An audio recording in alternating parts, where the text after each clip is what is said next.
ఇక్కడ ఉన్న వాళ్ళు ఎవరు గత 10 సంవత్సరాల నుంచి కేసులు ఎదుర్కొన్న వాళ్ళు గత ప్రభుత్వంలో అనిశ్చితవేతకు లోను కాని వాళ్ళు గత ప్రభుత్వంలో ఇబ్బందులకు గురి కాని వాళ్ళు ఎవరు కూడా ఇక్కడ లేరు అంటే అది పెద్ద అతిశయోక్తి కాదు. అయినా 10 సంవత్సరాలు ఆనాటి చంద్రశేఖరరావు ప్రభుత్వంలో ఎన్ని కేసులు పెట్టినా ఎన్ని కష్టాలు పెట్టినా ఎంతమంది ఆస్తులు ధ్వంసం చేసినా ఎంతో మంది ఆస్తులు ఆక్రమించుకున్నా ఓపికతో సహనంతో ఆ ప్రభుత్వానికి వ్యతిరేకంగా నిలబడి నిటారుగా నిలబడి కొట్లాడి ఇవాళ కాంగ్రెస్ పార్టీ అధికారంలోకి వచ్చిందంటే ఈ అధికారంలో మీ కష్టం ఉంది, మీ శ్రమ ఉంది, మీ రక్తం ఉంది. మీ రక్తాన్ని చెమటగా మార్చి ఈ రోజు ఈ తెలంగాణ రాష్ట్రంలో మీరు ఇందిరమ్మ రాజ్యం తెచ్చిండ్రు. మీరు కష్టపడ్డారు కాబట్టి మీరు గుండెల్లో పెట్టి చూసుకొని భుజాల మీద మోసిండ్రు కాబట్టి ఇవాళ మీ అన్నగా మీ సోదరుడిగా ఇవాళ ముఖ్యమంత్రిగా ఇక్కడ నిలబడి మాట్లాడుతున్నా అని చెప్పి మా మిత్రులకు నేను తెలియజెప్పదలుచుకున్నా. మిత్రులారా, మీ త్యాగాన్ని ఎప్పుడు మరవము, మీ కష్టాలను ఎప్పటి గుర్తు పెట్టుకుంటాం. ఎవరైతే ఆనాడు 10 సంవత్సరాలు కాంగ్రెస్ పార్టీ జెండా మోయడానికి కష్టపడ్డారో అవసరమైతే మీ ఊపిరైన వదిలిండ్రు కానీ పార్టీ జెండాను వదలకుండా భుజాలు కాయలు కాసే విధంగా పార్టీ జెండా మోర్చిండ్రు. మీ రుణం తీర్చుకునే సందర్భం వచ్చింది.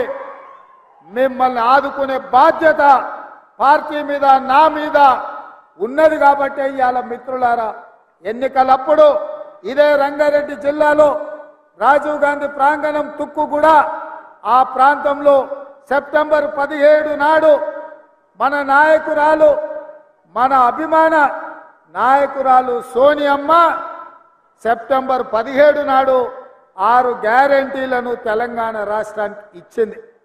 ఆయల్లో 10 లక్షల మంది అక్కడికి వస్తే 10 లక్షల సాక్షిగా 4 కోట్ల తెలంగాణ ప్రజలకు సోనియమ్మ మాట ఇచ్చింది. ఆనాడు కరీంనగర్ జిల్లాలో 2004లో తెలంగాణ రాష్ట్రం ఇస్తా అని మాట ఇచ్చి ఎన్ని కష్టాలు వచ్చినా ఎన్ని నష్టాలు వచ్చినా ఆంధ్రప్రదేశ్లో పార్టీ చచ్చిపోయినా తెలంగాణ రాష్ట్రంలో అధికారం కోల్పోయినా ఇచ్చిన మాటకు నిలబడి తెలంగాణ రాష్ట్రాన్ని ఇచ్చింది మన నాయకురాలు సోనియమ్మ. ఆ సోనియమ్మ మన రంగారెడ్డి జిల్లాకు వచ్చి మన మధ్యలో కూర్చొని తెలంగాణ ప్రజలకు 6 గ్యారెంటీలు ఇచ్చింది. ఆ 6 గ్యారెంటీలను చూసి సోనియమ్మ మీద అభిమానంతో మీరు ఇవాళ తెలంగాణ రాష్ట్రంలో ఇందిరమ్మ రాజ్యం తెచ్చింది. మీ కష్టాల మీ పోరాటాల నేపథ్యంలో ఏర్పడ్డ ఈ ప్రభుత్వం ఇచ్చిన 6 గ్యారెంటీలను నిలబెట్టుకోవడానికి మేమందరం అహర్నిశలు కృషి చేస్తున్నాం. ప్రతి నిమిషం, ప్రతి క్షణం, ప్రతిరోజు, ప్రతి నెల ఇచ్చిన 6 గ్యారెంటీలను ఎట్లా అమలు చేయాలి, పేదలకు ఈ పథకాలను ఎట్లా అందించాలన్న ఆలోచనే మా ఆలోచన. ఇవాళ డిసెంబర్ 7 తారీఖు నాడు అధికారాన్ని చేపడితే 48 గంటల్లోనే 2 రోజుల్లోనే 2 పథకాలను అమలు చేసి ఆడబిడ్డలకు ఉచితంగా ఆర్టీసీ బస్సులో రవాణా సౌకర్యాన్ని కల్పించి ఇవాళ మేడారం జాతర సీతక్క దగ్గరికి వెళ్తే లక్షలాది మంది ఆడబిడ్డలకు ఉచిత బస్సు రవాణా సౌకర్యాన్ని మన ప్రభుత్వం కల్పించింది. ఆయన రాజీవ్ ఆరోగ్యశ్రీని దెబ్బతీసి పేదలకు వైద్యం అందించకుండా కేసీఆర్ కుట్ర చేస్తే ఇవాళ 10 లక్షల రూపాయలతోని రాజీవ్ ఆరోగ్యశ్రీ పథకాన్ని మళ్ళీ అమలు చేసి అపోలో యశోద లాంటి ఆసుపత్రుల్లో ఇవాళ పేదవాడు బాజాప్తా వెళ్ళి వైద్యాన్ని తీసుకునే పరిస్థితి మళ్ళీ మన ప్రభుత్వం తీసుకొచ్చింది. ఇదే కాదు, తెలంగాణ ఉద్యమం సందర్భంగా చంద్రశేఖరరావు చెప్పిండు, నీళ్లు, నిధులు, నియామకాలు ఈ తెలంగాణ రాష్ట్రానికి వస్తాయి, తెలంగాణ వస్తే అని. ఇవాళ నీళ్ల ముసుగులో నిధుల దోపిడీ జరిగింది. నియామకాల ముసుగులో కుటుంబంలో ఉన్న వాళ్ళకు అల్లుడికి, కొడుకుకు, బిడ్డకు పదవులు వచ్చినాయి. సడ్డకుని కొడుకుకి రాజ్యసభ వచ్చింది, సుట్టపోనికి మంత్రి పదవులు వచ్చినాయి. కానీ లక్షలాది మంది నిరుద్యోగ యువకులకు ఉద్యోగ నియామకాలు చేపట్టలే. అందుకే మేమిచ్చిన మాట ప్రకారం కాంగ్రెస్ అధికారంలోకి వచ్చి నిరుద్యోగ యువకులకు 2 లక్షల ప్రభుత్వ ఉద్యోగాలు ఇస్తామని ఏదైతే మాట ఇచ్చినామో అధికారంలోకి వచ్చిన 2 నెలలలోపు 25,000 ఉద్యోగ నియామకాలు ఎల్బీ స్టేడియంలో మేము బాధ్యత చేపట్టినమో మీరందరూ కష్టపడి మాకు ఉద్యోగాలు ఇస్తే ప్రమాణ స్వీకారం చేసినమో అదే ఎల్బీ స్టేడియంలో 25,000 మంది నిరుద్యోగ యువకులకు ఉద్యోగ నియామక పత్రాలు మన ప్రభుత్వం ఇచ్చింది. ఇది చూసి ఓర్వలేని కేసీఆర్, కేటీఆర్, హరీష్ రావు, కవితారావు, సంతోష్ రావు, దయాకర్ రావు, వినోద్ రావులందరూ కుట్ర చేసి ఇవాళ కాంగ్రెస్ పార్టీ మీద శాపనార్థాలు పెడుతున్నారు. నేను అడుగుతున్నా, సోయిలేని సన్నాసులను, దద్దమ్మలను, పేదోళ్ళ బిడ్డలకు మేము వేలాది ఉద్యోగాలు ఇస్తే మీ కడుపు మండిందా అని చెప్పి నేను అడుగుతున్నా. నీ బిడ్డను నిజామాబాద్లో బండకేసి కొడితే 6 నెలలు తిరగకముందనే నువ్వు ఎమ్మెల్సీ పదవి ఇచ్చినావు. నీ సుట్టపోని వినోద్ రావును కరీంనగర్లో గోతి తీసి పాతి పెడితే ప్లానింగ్ కమిషన్ వైస్ చైర్మన్ ఇచ్చిన 6 నెలల. మరి నీ కుటుంబానికి ప్రజలు బండకేసి కొడితే ఉద్యోగాలు ఇచ్చుకున్నావు కదా. మా పేదల బిడ్డలు, మా దళితుల బిడ్డలు, మా గిరిజనుల బిడ్డలు, మా ఆదివాసుల బిడ్డలు, మా బలైన వర్గాల బిడ్డలు, మా మైనార్టీల బిడ్డలు, నిరుపేదల బిడ్డలు 10 ఏళ్ళు తల్లిదండ్రులు ఊర్లలో కష్టపడి రూపాయి కూడబెట్టి అశోక్ నగర్ చౌరస్తాల్లో, దిల్సుఖ్ నగర్ చౌరస్తాల్లో కోచింగ్ సెంటర్లలో చదువులు చదివించుకొని వాళ్ళ పిల్లలు 10 ఏళ్ల నుంచి పెళ్లిళ్ళు గాక ఉద్యోగాలు లేక రోడ్ల మీద తిరుగుతుంటే ఏ ఒక్క రోజైనా నువ్వు ఆలోచన చేసినవా చంద్రశేఖర్ రావు అని నేను అడుగుతున్నా. ఇవాళ నీ బిడ్డలకు ఉద్యోగం లేకపోతే నీకు దుఃఖం వచ్చింది. ఉన్న ఫలంగా వాళ్ళకు పదవులు కట్టబెట్టినావు. మరి 10 ఏళ్ళు పెళ్లిళ్ళు కాకుండా ఉద్యోగాలు లేకుండా పేదోళ్ళ బిడ్డలు రోడ్ల మీద వీధులు వెంబడి నిరుద్యోగులుగా తిరుగుతూ చెట్లకు ఉరేసుకొని చచ్చిపోతుంటే నువ్వు మనిషివా, మానవ రూపంలో ఉన్న మృగానివా కేసీఆర్? నువ్వు ఏ ఒక్క రోజైనా ఆ పేదోళ్ళ బిడ్డల గురించి ఆలోచన చేసినవా? కానీ మేము మా ఇందిరమ్మ రాజ్యంలో అధికారంలోకి వచ్చిన వెంటనే నిరుద్యోగ యువకులకు కావలసిన 25,000 ఉద్యోగాలు ఇవాళ మేము నియామక పత్రాలు అందించినాం.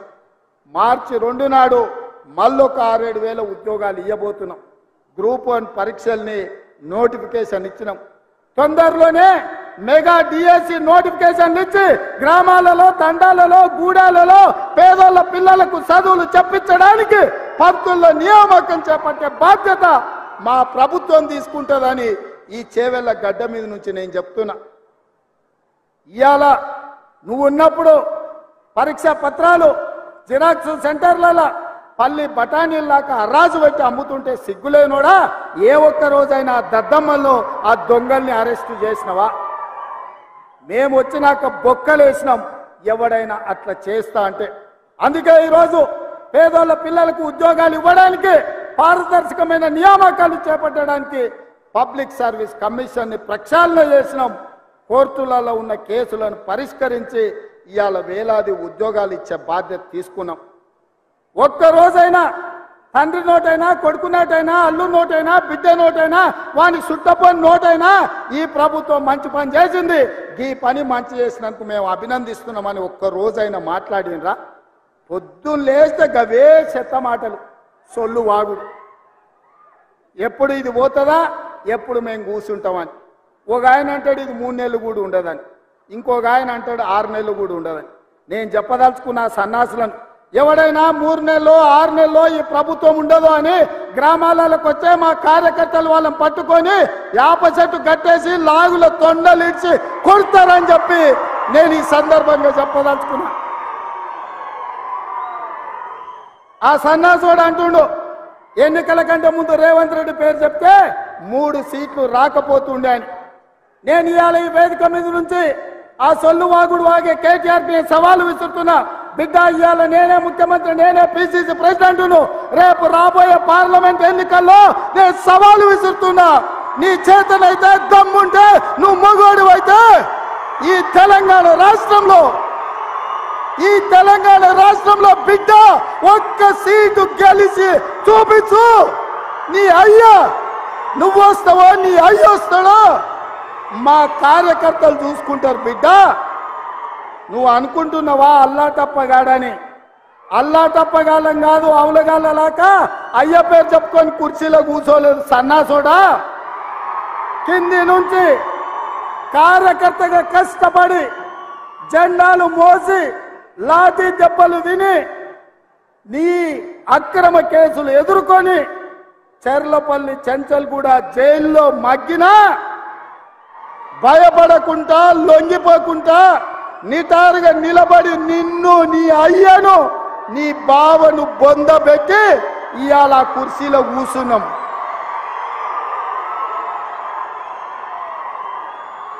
ఈ కుర్చీ ఇనాం కింద వచ్చింది కాదు, ఈ కుర్చీ అయ్య పేరు చెప్తే వచ్చింది కాదు బిడ్డ. నల్లమల్ల అడవి నుంచి తొక్కుకుంటూ వచ్చి నీలాగటో నెత్తి మీద కాలు పెట్టి తొక్కి ఆ కుర్చీలో కూర్చోబెట్టింది మా కార్యకర్తలు. ఇవాళ కుర్చీ ఉందంటే అది మా కార్యకర్తల త్యాగం. ఇవాళ కుర్చీ ఉందంటే మా కార్యకర్తల పోరాటం. ఈ కార్యకర్తలు వీళ్ళు నాకండగా నిలబడ్డంత కాలం, నన్ను భుజాల మీద మోసినంత కాలం, నువ్వు కాదు నిన్ను పుట్టించిన నీ అయ్య కాదు వాళ్ళ దేవుడు వచ్చినా ఈ కుర్చీని తాకలేరని నేను ఇవాళ చెప్పదలుచుకున్నా.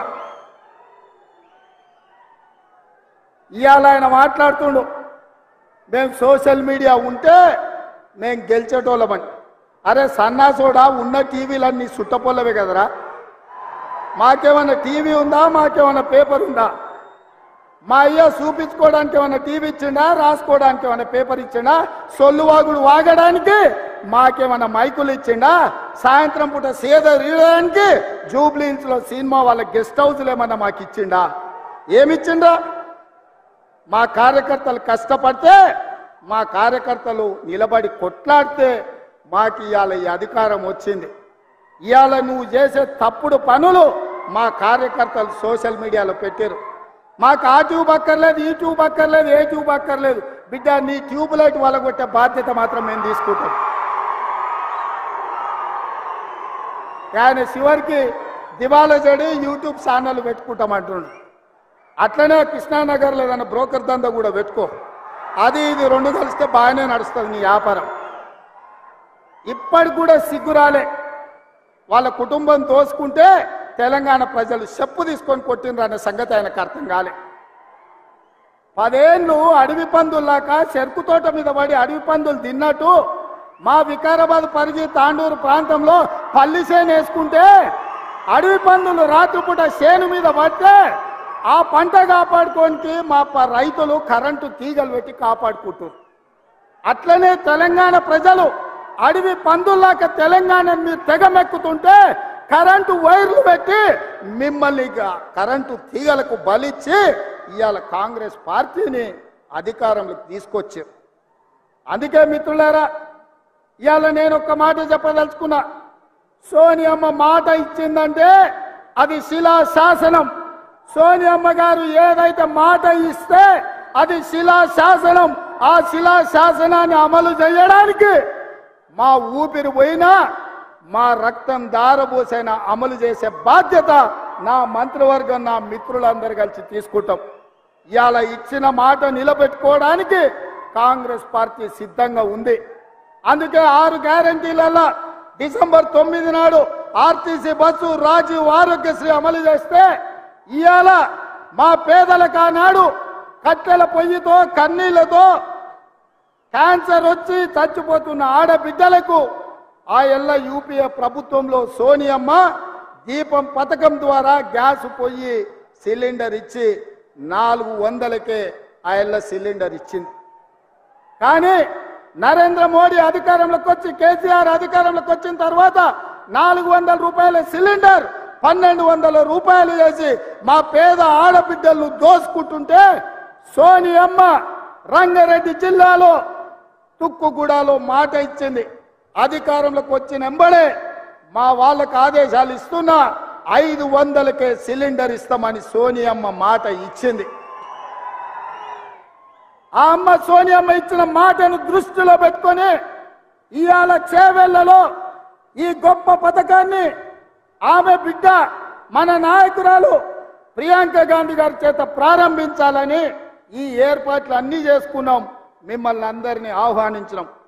కానీ మహబూబ్ నగర్ జిల్లాలో శాసన మండలి ఎన్నికలు ఉండి ఎన్నికల కోడ్ వచ్చి ఆ కార్యక్రమాన్ని చేవెళ్ళ ఈ వేదిక మీద చేసుకోలేక సచివాలయంలోనే ఈ రోజు 500 రూపాయలకు సిలిండర్ ఇచ్చే కార్యక్రమాన్ని ప్రారంభించి, అదే విధంగా ప్రతి పేదవాడి ఇంట్లో వెలుగులు ఉండాలి, ఫ్యాన్ ఉండాలి, ఫ్రిడ్జ్ ఉండాలి, టీవీ ఉండాలి, ఆ టీవీలకు ఉచితంగా కరెంటు రావాలి అని ప్రతి పేదవాడికి 200 యూనిట్లు తెలంగాణ రాష్ట్రంలో ఉన్న ప్రతి కుటుంబానికి ఉచిత కరెంటు ఇవ్వాలి అని ఇయాలనే ప్రారంభించినాం. ఇయాల మిత్రులారా, వివిధ నియోజకవర్గాల నుంచి మా ఆడబిడ్డలు వచ్చిండ్రు. ఇక్కడ ప్రభుత్వం ఏం చెప్పుద్దో మా అన్న రేవంత్ అన్న ఏం చెప్పదలుచుకున్నాడో ఇని గ్రామాలకు వెళ్ళి ఇంటింటికి పోయి ప్రతి ఆడబిడ్డకు చెప్పాలని వివిధ ప్రాంతాల నుంచి మా ఆడబిడ్డలు, మా చెల్లెండ్లు, మా అక్కలు వచ్చారు. అక్క, మీరు ఒక్కటే మాట చెప్పండి, మీ సోదరుడిగా మీ కష్టాలు తీర్చే బాధ్యత నాది. మా లక్ష్మి గ్రూపులను బలోపేతం చేసి మీరు లక్షాధికారులు కాదు, మిమ్మల్ని కోటీశ్వరులను చేసే బాధ్యత ఇందిరమ్మ రాజ్యం తీసుకుంటుంది. కాంగ్రెస్ పార్టీ ఆ బాధ్యతను తీసుకుంటుందని నేను తెలియజేస్తున్నా. అందుకే ఇవాళ ప్రతి పేద కుటుంబానికి 500 రూపాయలకే సిలిండర్ ఇచ్చే గొప్ప కార్యక్రమాన్ని తీసుకున్నాం. ప్రతి ఆడబిడ్డకు కట్టెల పొయ్యి నుంచి విముక్తి కలిగిస్తాం. ఏ ఆడబిడ్డ కంట్లో కన్నీళ్లు రావద్దు, ఆ కుటుంబం సంతోషంతో పండుగ చేసుకోవాలి అంటే 500 రూపాయలకే సిలిండర్ ఇవ్వాలి అని మన ప్రభుత్వం ఇయాలటి నుంచే ప్రారంభించింది. ఇవాళ 40 లక్షల మంది అర్హులైనరు. ఇంకా ఎవరికైనా రాకపోతే ఎంఆర్ఓ దగ్గరకో ఎంపీడీఓ దగ్గరకో వెళ్ళి మీ గ్యాస్ కనెక్షన్, మీ రేషన్ కార్డు లేకపోతే మీ ఆధార్ కార్డు చూపించండి. మీకు అందరికి ఇచ్చే బాధ్యత ఈ ప్రభుత్వానిది, ఇందిరమ్మ ప్రభుత్వాన్ని నేను తెలియజేస్తున్నా. ఎవరైనా మీకు రాలేదంటే ఆందోళన చెందకండి, అక్కడనే కూర్చొని అధికారులను అడగండి, మాకెందుకు రాలేదు, మా రేషన్ కార్డు, మా గ్యాస్ కనెక్షన్, మా ఆధార్ కార్డు ఇది మా రేవంత్ అన్న చేవెళ్ళలో చెప్పిండు, మాకు వస్తుంది ఇవ్వండి అని మీరు అడగండి. మీకు ఇప్పించే బాధ్యత పెద్దలు ఉత్తమ్ కుమార్ రెడ్డి గారు తీసుకుంటారు. ఆ నగదు బదిలీ చేసే బాధ్యత పెద్దలు బట్టి విక్రమార్క గారు తీసుకుంటారు. బట్టి విక్రమార్క గారు రోజు పొద్దున సాయంత్రం కూడుతా ఉన్నాడు, కూడికలు కూడుతా ఉండు, ఏమన్నా తక్కువైతుందా ఎక్కువైతుందా అని. నేను అన్న ఇది పేదోళ్ళది కదా, జర లెక్కలు తక్కువ చేయే, పైసలు వంచవే అని. అన్న కూడా అవును ఇది నిజమే, పేదోళ్ళకి ఇవ్వాల్సిందే, కొంచెం అక్కడిక్కడైతే ఏదన్నా చూద్దాం కానీ ముందైతే వీళ్ళకి ఇద్దామని ఇవాళ 200 యూనిట్లు ఉచిత విద్యుత్కు, అదేవిధంగా 500 రూపాయలకు సిలిండర్కు సంతకం పెట్టిండు, నగదు ఇవ్వడానికి ఒప్పుకున్నాడు. మరి మీరందరూ మా బట్టన్నకు ఉత్తమన పెద్ద ఎత్తున సపోర్ట్ కొట్టురు. మా ప్రెస్ వాళ్ళు కొడతలేరు, ఏమయ్యా సిలిండర్ వద్దా మీకు, మీ ఇంట్లో కరెంటు తీసుకోరా. నాకు తెలిసి చాలా మంది మా తెలంగాణ బిడ్డలు పేదోళ్ళే, తెల్ల రేషన్ కార్డు వాళ్ళే ఇక్కడ ఉన్న పాత్రికేయ మిత్రులు. మీకు కూడా ఇస్తామయ్యా, మీరు కూడా ఈ సంతోషంలో పాల్గొనండి. తెలంగాణ ఉద్యమంలో ఎట్లా పాల్గొన్నారో గిల్ల కూడా పాల్గొనండి. ఇది మంచి పని, ఇది రాజకీయం కాదు, ఇది పేదలకు సంక్షేమం. అందులో మీరు కూడా సహకరించాలి, మీరు కూడా అందులో భాగస్వాములే. కాబట్టి ప్రెస్ వాళ్ళ కోసం కూడా సార్ చప్పట్లు కొట్టురాయాలి, కొడతలేరు. అదేవిధంగా మిత్రులారా, ఇక మీరు అనుకుంటుండొచ్చు మా కార్యకర్తలు గా పక్క నుండి గాడ కూడా వచ్చేటప్పుడు ఇద్దరు అడిగారు, సార్ మరి నువ్వు ముఖ్యమంత్రి అయితే మరి మా సంగతి ఏందని. నేను ఒక మాట చెప్పదలుచుకున్నా, మీ కష్టంతో మీ శ్రమతో మేము ఇక్కడికి వచ్చినాం. ఈ వేదిక మీద ఉన్న ఎవ్వరూ మేము సొంతంగా నాయకులం అయినోళ్ళు కాదు, మీరు కష్టం చేస్తేనే మేము అయినోళ్ళం. మరి మన కండ్ల ముందల ఇప్పుడే పార్లమెంట్ ఎలక్షన్ ఉంది. పార్లమెంట్ ఎన్నికల్లో మీరు కష్టపడితేనే ఢిల్లీకి 14 మందిని దోలుతాం మనం. ఇవాళ ఇప్పుడే పేడముద్దు బోడిలింగానికి సవాల్ ఇస్తుంది, ఒక్క సీట్ కూడా నీకు రాని అని. మరి ఇది నా ఒక్కంతోనే అవుతుందా? మీ అందరు సహకరిస్తేనే కదా, మీరందరు తోడుంటేనే కదా. మరి మీరందరు కష్టపడితే, మీరందరూ తోడుంటే, రేపటి ఎన్నికల్లో మీరు కట్టెపట్టుకొని తిరిగితే 14 ఎంపీలను గెలిపించే బాధ్యత సోనియమ్మకు మేము మాటిస్తాం. మనం అందరం కష్టపడదాం, కానీ అంతటితో మన బాధ్యత తీరలే. వాస్తవంగా నా బాధ్యత ఎంపీలను గెలిపించడంతో తీరలే, మా మంత్రుల బాధ్యత ఎంపీ ఎన్నికలతో తీరలే. అసలైన బాధ్యత క్రమశిక్షణ కలిగిన కార్యకర్తలను సర్పంచులుగా, ఎంపీటీసీలుగా, జడ్పీటీసీలుగా, జిల్లా పరిషత్ చైర్మన్లుగా, మండల పరిషత్ అధ్యక్షులుగా మిమ్మల్ని గెలిపించినప్పుడు వార్డు మెంబర్లుగా ప్రతి హోదాలో కార్యకర్తలను గెలిపించినప్పుడే నిజమైన కాంగ్రెస్ పార్టీ నాయకులం అనిపించుకుంటాం. రాబోయే ఎన్నికల్లో మీకోసం, మిమ్మల్ని గెలిపించడం కోసం ఈ ప్రభుత్వం, మా నాయకత్వం పనిచేస్తుందని చెప్పి నేను ప్రతి కార్యకర్తకు నేను మాట ఇయ్యదలుచుకున్నా. ఎవరైతే కష్టపడ్డారో, ఎవరైతే నష్టపోయినరో, ఎవరైతే పార్టీ జెండాను మోసిండ్రో ఆ కార్యకర్తల్ని వాళ్ళ అర్హతను, వాళ్ళ అవకాశాన్ని బట్టి వార్డు మెంబర్లుగా, సర్పంచులుగా, ఎంపీటీసీలుగా, ఎంపీపీలుగా, జిల్లా పరిషత్ చైర్మన్లుగా గెలిపించే బాధ్యత నాది, మా అందరిది అని చెప్పి నేను ఈ సందర్భంగా చెప్పదలుచుకున్న మిత్రులారా. అదే విధంగా రామోహన్ అందిస్తున్నాడు పక్క నుంచి, అన్నా ఇప్పుడు పథకాలల్లో మనం గ్రామాలలో ఇందిరమ్మ కమిటీలు వేయాలి, ఎందుకంటే కష్టపడ్డోళ్ళ చేతులు ఉంటే ఊర్లో ఎవరికేమి ఇవ్వాలనో తెలుస్తుందని. ఆల్రెడీ పాత 10 ఉమ్మడి జిల్లాలకు 10 మంది ఇన్ఛార్జ్ మంత్రులను వేసిన.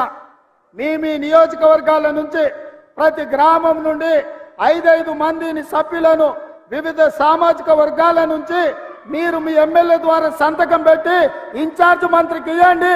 ఇందిరమ్మ కమిటీలను వేసి ఇండ్లైనా, పెన్షన్ అయినా, సిలిండర్ అయినా, ఏ పథకమైనా మీ ద్వారా పేదలకు చేర్పించే బాధ్యత మన ప్రభుత్వం తీసుకుంటుంది అని చెప్పి నేను ఈ సందర్భంగా తెలియజేస్తున్నా. మిత్రులారా, చాలా మంది అధికారం వచ్చిన తర్వాత కార్యకర్తల్ని మర్చిపోతారని ఉంది. కానీ నేను కార్యకర్తలకు నాయకుని, నేను మీలో ఒక్కడిని. మీ గురించి ఆలోచన చేస్తా. ఏ కార్యకర్తలైతే ఈ పార్టీని అధికారంలోకి తెచ్చిండ్రో ఆ కార్యకర్తలను గెలిపించే వరకు మీకు అండగా నిలబడతా, మీకు తోడుగా ఉంటా, మీకోసం పనిచేస్తా, మిమ్మల్ని కలుస్తా. మీరు చూసిన 75 రోజుల్లో ఏ ఒక్క రోజు, ఏ ఒక్క గంట సెలవు తీసుకోలే. రోజుకు 18 గంటలు పని చేస్తూనే ఉన్నాం. ఎవరు వచ్చినా కలుస్తూనే ఉన్నా. అట్లని అందరినీ కలిసినా నేను అనలేను. వేలాది మంది అభిమానంతో ఏం పని లేకపోయినా అన్నను ఒకసారి కలిసిపోదామని వస్తారు. కొన్నిసార్లు అధికారులు ఎట్లుంటారు, ప్రారంభోత్సవాలు నేను అడుగు సార్ అంటారు. కొన్నిసార్లు సచివాలయంలో తలుపులు పెట్టి సార్ లోపల సమీక్షలు ఉండి అంటారు. చిన్న చిన్న ఇబ్బందులు ఉంటాయి. ఏది ఉన్నా అంతిమంగా కార్యకర్తలు ఏం కోరుకుంటుండ్రో కార్యకర్తల కోసం పనిచేయడమే నా బాధ్యత నాయకుడిగా. అందుకే మిత్రులారా, మళ్ళీ జిల్లాలో నియోజకవర్గాలు తిరగడానికి నేను వస్తా, మీ మధ్యలో ఉంటా, మీతో కూర్చుంటా, మీతో మాట్లాడతా. మీరేం కోరుకుంటున్నారో, మీరేం ఆలోచన చేస్తున్నారో, ఏ విధంగా రాష్ట్రాన్ని మీరు అభివృద్ధి పదం వైపు నడపాలనుకుంటున్నారో మీ ఆలోచనలు తీసుకొని తెలంగాణ రాష్ట్రాన్ని అభివృద్ధి పదం వైపు నడిపించే బాధ్యత కాంగ్రెస్ పార్టీ తీసుకుంటుంది. పదే బీజేపీ వాళ్ళు అంటున్నారు మాది గుజరాత్ మోడల్ అని. గుజరాత్ మోడల్ అంటే ఏందే? ఊర్లో ఉన్న వాళ్ళందరూ తగలబెట్టుడా? ఇతర రాష్ట్రాలలో పెట్టుబడులు ఉంటే వాళ్ళని బెదిరించి మీ రాష్ట్రానికి గుంజుకపోవుడా? గుజరాత్ మోడల్ అంటే ఏందో? సంవత్సరానికి 2 కోట్ల ఉద్యోగాలు ఇస్తాన్నారు. ఎవరికైనా ఉద్యోగం ఇచ్చిండ్రా? రైతు ఆదాయాన్ని 2 చేస్తామన్నారు. రైతు ఆదాయం 2 చేయలేదు, కానీ ఢిల్లీలో మాత్రం ధర్నా చేస్తున్న రైతులను కాల్చి చంపేసింది. ఇదా గుజరాత్ మోడల్? ఇదా మీరు చెప్తున్నది నరేంద్ర మోడీ గారి మోడల్? అడిగేటోళ్ళు లేడు కదా అని బెదిరించి రుబాబుతో దబాయించి బతకాలనుకుంటున్నారు బీజేపీ. నిన్న మన బీజేపీ బయలుదేరి మోడీని ప్రధానమంత్రిని చేయాలి. ఇప్పటివరకు ఏమున్నాడా మోడీ? ప్రధానమంత్రి లేడా? ఆయన మన ముఖ్యమంత్రి ఉన్నాడా? 10 ఏళ్ల నుంచి దేశానికి ప్రధానమంత్రి ఆయనే కదా. మరి ఆయన ఎందుకు చేయలే? సంవత్సరానికి 2 కోట్ల ఉద్యోగాలంటే ఇప్పటికీ దేశంలో 20 కోట్ల ఉద్యోగాలు ఇవ్వాల్సిన అవసరం ఉండే. రైతుల ఆదాయం 2 చేస్తా అన్నాడు. కానీ మా ఊర్లో ఒడ్లు అంటే ఇస్తే కొనేటోళ్ళు లేడు, మా తాండూరులో కందులు వస్తే పట్టేటోళ్ళు లేడు. ఎట్లా బతకాలి? అభివృద్ధి అన్నారు. ఏం అభివృద్ధి అని నేను అడుగుతున్నా. ప్రాణహిత చేవెళ్ళ నుంచి చేవెళ్ళ వరకు నీళ్లు తేవాలని ఆనాడు డాక్టర్ వైఎస్ రాజశేఖర రెడ్డి ఈ చేవెళ్ళలో శిలాఫలకం వేస్తే పడావు పెట్టించిండు, పండ్లికలు ఇచ్చిండు కేసీఆర్. ఈ బీజేపీ వాళ్ళు ఏమన్నా చెప్పి కేసీఆర్ చేవెళ్ళ, వికారాబాద్, తాండూరు, పరిగి ఈ ప్రాంతాలకు గోదావరి జలాలు ఇవ్వాలి, ఈ ప్రాజెక్టు పూర్తి చేయాలని ఎప్పుడని చెప్పిండా? నిన్న మొన్నటి వరకు ఈ కేడీఆర్ మోడీ కలిసే అంటగాగింది కదా, అల్లం బెల్లం లెక్క అల్లాయి బల్లాయి చేసుకురు కదా వాళ్ళిద్దరు, చేయలేదా? మరి ఇవాళ మేమిద్దరం వేరే, మాకు ఒకరంటే ఒకరు సరిపోదని నాటకాలు ఆడుతున్నారు. ఇది నమ్మాలనా అని నేను అడుగుతున్నా. ఒకవేళ వాళ్ళిద్దరి మధ్యలో పొత్తు లేకపోతే, చీకట్ల ఒప్పందం లేకపోతే కేటీఆర్ను ముఖ్యమంత్రిని చేయడానికి కేసీఆర్ మోడీని ఎందుకు అడిగిండా? ఇది నేను చెప్పినా, మోడీ కదా చెప్పింది కేసీఆర్ వచ్చి నన్ను అడిగిండని. ఎవడే కేసీఆర్కి ఇంటి పెద్ద, కుల పెద్ద? నరేంద్ర మోడీ కదా. ఇప్పుడు వాళ్ళు ఇంటి పంచాయతీ తీసుకొని పోయి మోడీకి చెప్పిండంటే వాళ్ళ కుల పెద్ద ఎవడు? మోడీ కదా.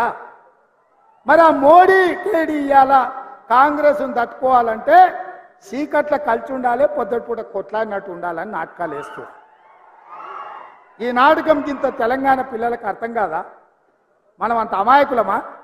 గుజరాత్ నుంచి వచ్చి ఆయన జోలు చెప్తే వినడానికి ఏంది గుజరాత్ మోడల్ అని నేను అడుగుతున్నా.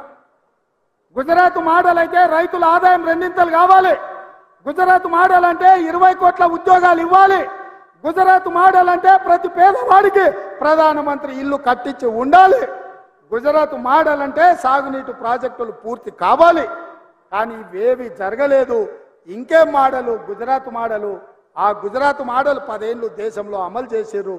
గుజరాత్ మోడల్ అంటే పార్టీలను చేర్చడం, ప్రభుత్వాలను బడగొట్టడం, ఎన్నికలను కింద పడేసుడు, మాటినోని జైళ్ళలో పెట్టుడు.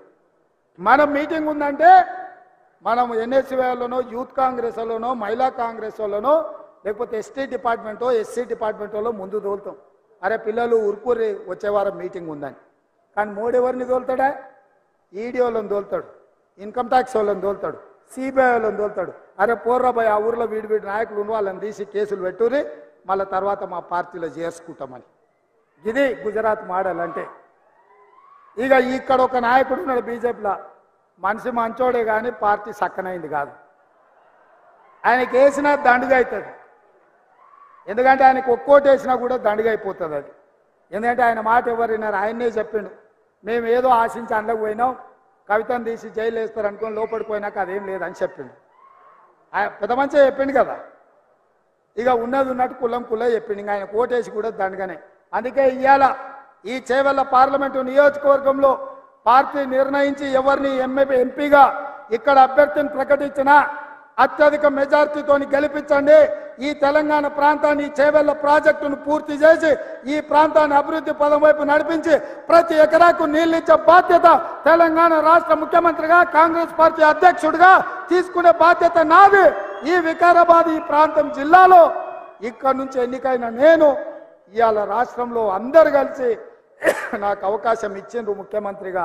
తప్పకుండా ఈ ప్రాంతాన్ని అభివృద్ధి పదం వైపు నడిపించే బాధ్యత నేను తీసుకుంటా. ఇవాళ ఈ జిల్లాలో కార్యకర్తలకు అండగా ఉండడానికి పెద్దలు మహేందర్ అన్న ఈరోజు మన మధ్యలో ఉన్నాడు. సునీతమ్మ ఉంది. మహేందర్ అన్న కంటే సునీతమ్మ కార్యకర్తలు ఎట్లా అండగా నిలబడుతుందో 3 సార్లు జిల్లా పరిషత్ చైర్పర్సన్ గా ఎన్నికైందంటే మీ అభిమానంతో ఇవాళ నాయకురాలుగా మీ ముందు నిలబడ్డది. భవిష్యత్తులో రామ్మోహన్ రెడ్డితో పాటు, అదేవిధంగా పార్టీలో ప్రసాద్ గారితో పాటు, మనోహర్ రెడ్డితో పాటు మీకు మహేందర్ రెడ్డి గారు, సునీతమ్మ కూడా మీకు అండగా ఉంటారు. మాది బాధ్యత మిమ్మల్ని కాపాడుకునేది. రాబోయే స్థానిక సంస్థల ఎన్నికల్లో మిమ్మల్ని గెలిపించే కానీ ఈ పార్టీ అప్పటికి గెలిచినట్టుగా భావించదు. మీరు గెలిచినప్పుడే నిజమైన గెలుపు. అందుకే గ్రామాలల్లో కార్యకర్తలు ఎవరు కూడా ధైర్యం కోల్పోవద్దు. ప్రతి ఇంటికి వెళ్ళండి, ప్రతి తలుపు తట్టండి, ప్రతి గుండెకు చేరండి. మన అభయహస్తం 6 గ్యారెంటీలను వివరించండి. ఎవరికి రాకున్నా అడిగి వాళ్ళ పేర్లు రాసుకొని వచ్చి వాళ్ళకి ఆ పథకాలు ఇప్పించండి. సిలిండర్ అయినా, ఉచిత కరెంట్ అయినా, ఆరోగ్యశ్రీ పథకమైనా, ఆర్టీసీ బస్సు అయినా ఇంటింటికి పోండి, వాళ్ళని అడగండి. రానోళ్ళు ఉంటే రాసుకొని రాండి, వాళ్ళకి ఇప్పించండి. వాళ్ళే మనల్ని కష్టపడి గెలిపిస్తారని చెప్పి మీకు అందరికీ తెలియజేస్తున్నా. ఈ కార్యక్రమాలు చేపట్టడానికి, ఈ అభివృద్ధి పథకాలను ఇంటింటికి తీసుకెళ్లడానికి మీరంతా సిద్ధమేనా అని నేను అడుగుతున్నా మిత్రులారా. సిద్ధమేనా? సిద్ధమేనా? సిద్ధమేనా? సిద్ధమేనా? టీఆర్ఎస్ ను బండకేసి కొడతామన్న దానికి సిద్ధమేనా? ఒక్క సీటు కూడా ఈ తెలంగాణలో జెండా ఎగరనీయొద్దన్న మాటకు మీరందరు సిద్ధమేనా? సిద్ధమేనా? సిద్ధం అన్నోళ్ళందరూ సై పైకెత్తండి. జై కాంగ్రెస్, జై జై కాంగ్రెస్, జై కాంగ్రెస్. హస్తం గుర్తుకే, హస్తం గుర్తుకే. ధన్యవాదాలు మిత్రులారా. చాలా దూరం నుంచి వచ్చిండ్రు. జాగ్రత్తగా గ్రామాలకు వెళ్ళండి. స్పీడ్గా పోయో తొందరపడో ఎలాంటి ప్రమాదాలు జరగొద్దు. అందరూ జాగ్రత్తగా చేరుకోండి. మొత్తం తెలంగాణ నలుమూలల మళ్ళీ తిరుగుతాను. తొందరలోనే కార్యాచరణ తీసుకొని మీ దగ్గరికి మీ ప్రాంతాలకు వస్తా అని తెలియజేస్తూ మీ అందరి దగ్గర సెలవు తీసుకుంటున్న మిత్రులారా.